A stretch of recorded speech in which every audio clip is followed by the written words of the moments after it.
Bonjour, j'espère que vous allez bien, que votre journée a été bien, du moins que vous avez bien commencé votre semaine. Moi, je vais super bien, hein, super bien. Voilà, j'ai la pêche, on va dire comme ça, je vais très bien. Aujourd'hui, on va parler d'un nouveau sujet, les maladies chroniques et comment l'accepter. Donc, je vais vous parler un peu de euh, mes étapes, comment est-ce que j'ai fait pour arriver à vivre avec cette maladie aujourd'hui. Ça fait partie de moi aujourd'hui. Donc voilà, je me l'ai approprié en fait. Voilà, comment est-ce que j'ai fait. Alors, on va commencer par, je vais vous expliquer un peu. Déjà dans ma première vidéo, je pense que j'ai parlé pas mal de comment je vivais avant. Je vais vous expliquer un peu en quoi consistait ce que je faisais. Donc avant de commencer, je vais encore me présenter pour ceux qui ne me connaissent pas. Je m'appelle Marlène Zopette, maman de 3 garçons, magnifiques garçons, mariés, vivant en Belgique. Euh,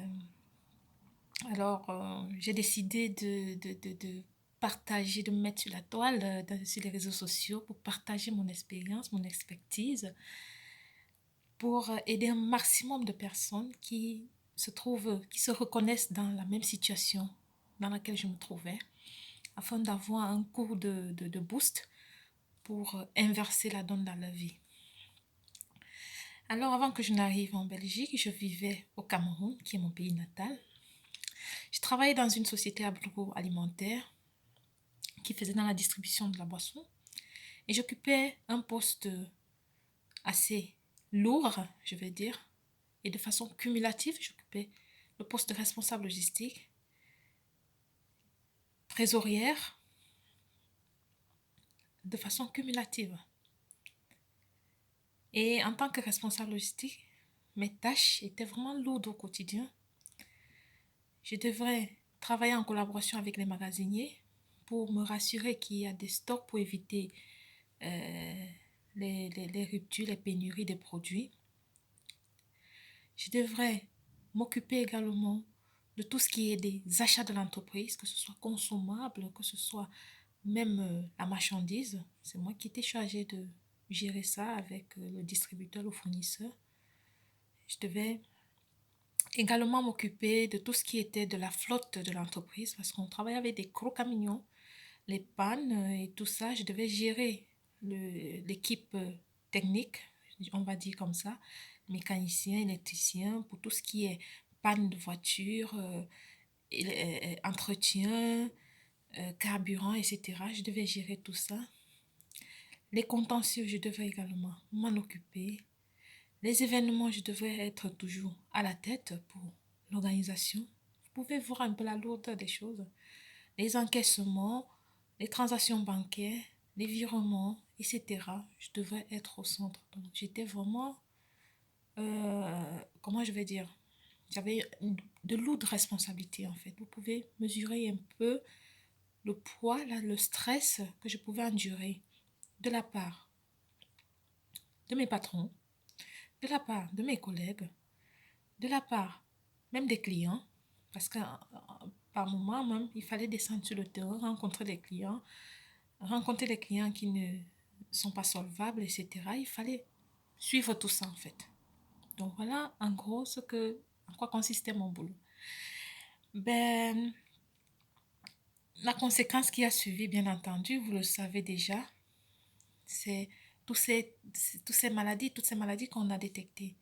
Le syndrome de SGS, là, lupus, polyarthrite, fibromyalgie, sciatique, parce que tout ça, ça s'enchaîne. Hein. Même le canal carpien, j'ai j'ai eu ces problèmes-là.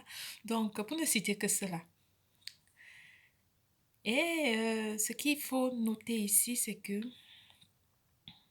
parfois nous perdons notre santé parce qu'on cherche de l'argent. Mais après, on va dépenser cet argent pour regagner cette santé-là. Et pourtant, on pouvait éviter d'arriver là. Donc aujourd'hui, j'ai compris ça et je me suis dit, voilà, il faut bien que je partage mon expérience pour que ça puisse aider plus d'une personne. Même ceux qui ne sont pas malades, ça va vous aider. Pouvoir faire attention. Parce que si moi, j'avais par exemple eu des conseils comme ça, si j'avais quelqu'un qui avait ce genre de conseils à donner, cette expérience que je partage aujourd'hui avec vous, comment je vais dire, j'aurais évité beaucoup de choses, moi je pense. Je sortais de chez moi très tôt le matin, je rentrais tard, pas temps de manger sur le pouce, manger n'importe quoi, parce que, voilà, on est toujours en train de courir en fait. Mes enfants, je ne les voyais pas assez, je payais des personnes pour garder mes enfants. Le stress au quotidien en fait.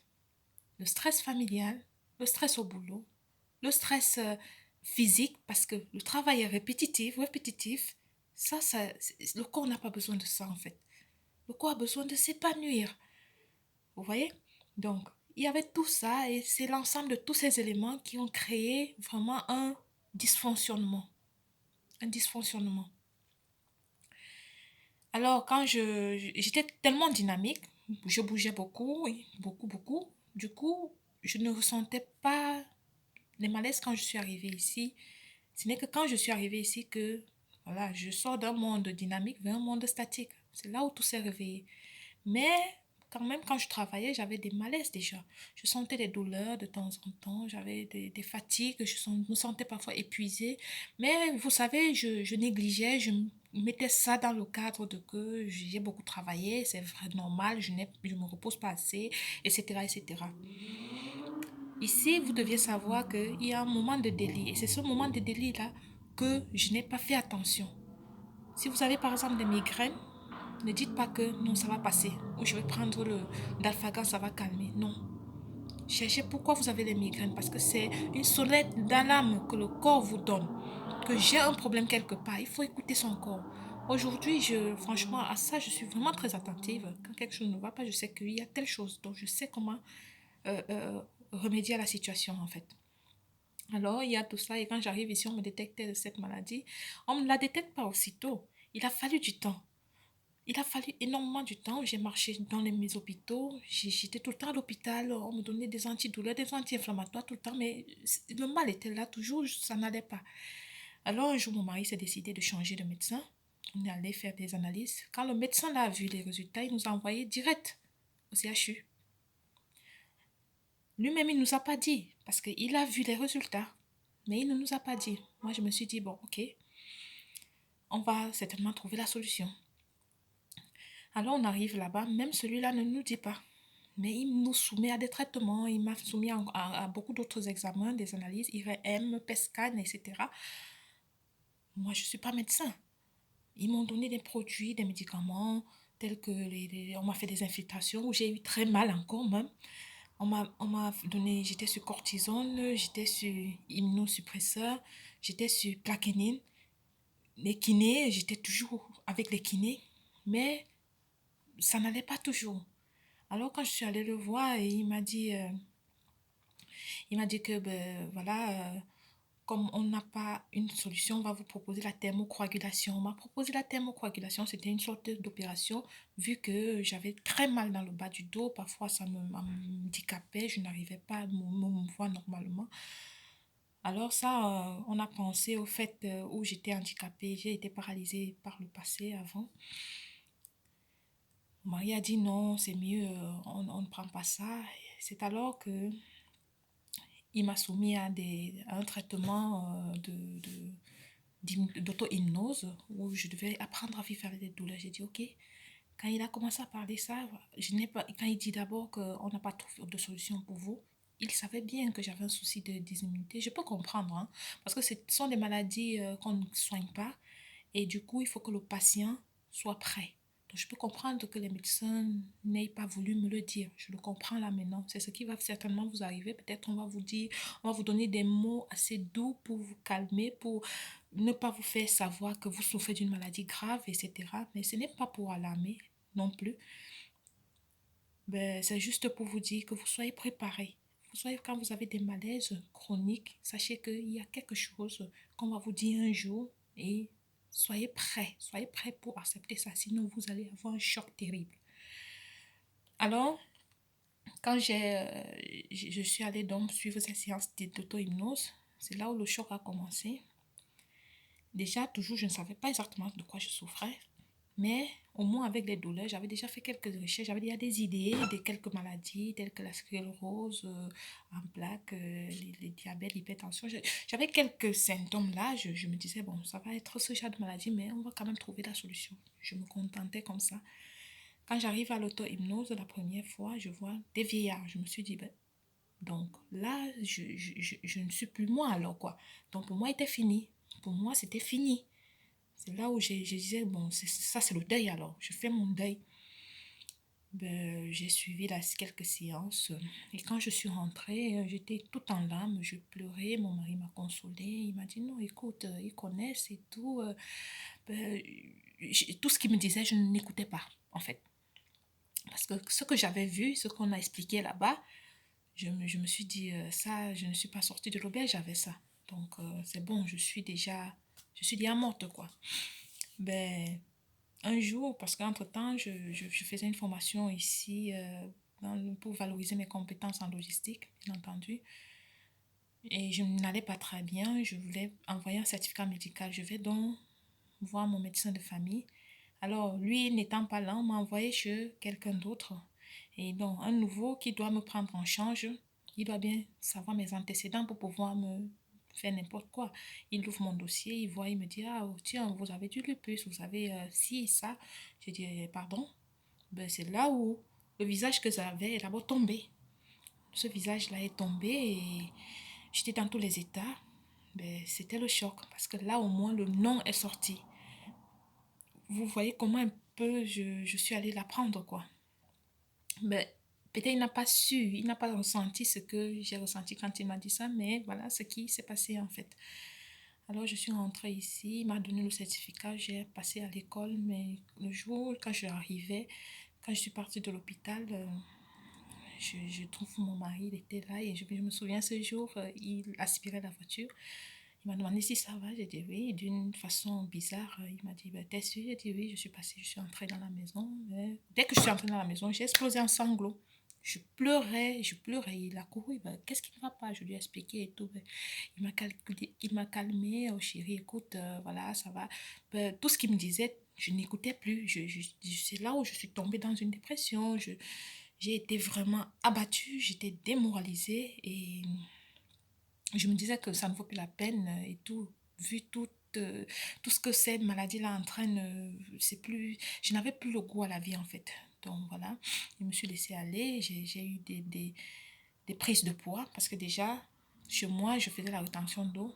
Chez certaines personnes, ça va les faire perdre du poids, le lupus, mais chez moi, ça me faisait prendre du poids, j'ai pris des kilos. Comme je suis grande de taille, très grande de taille, on ne voit pas trop, donc voilà, j'ai pris du poids et tout. Mais le déclic, j'ai commencé à voir ma famille également s'effondrer.